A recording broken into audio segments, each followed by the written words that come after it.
Hi everyone, today I want to show you how to add new categories in the Monsyn app.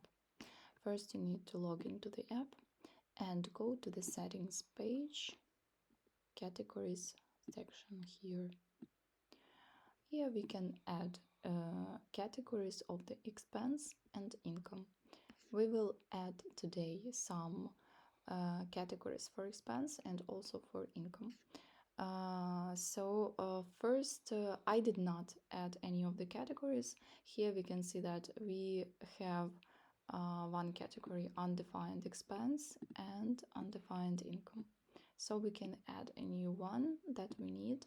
Let's say I want to add the category food.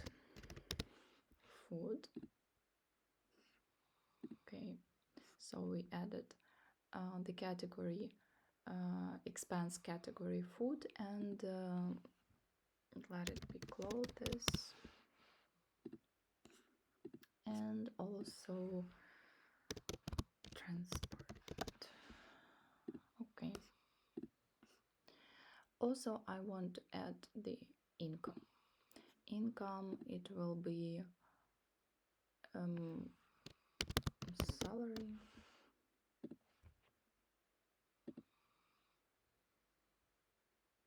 and it is okay if I will have only two of the categories, so I have 4 categories here. So this is how you can add categories, and also you can see here that we can also delete.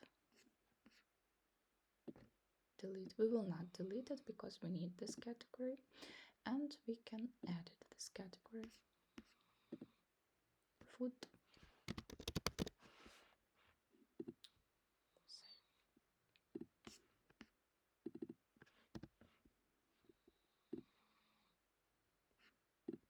So this is how we can add categories in the Monsyn app for expense and for income.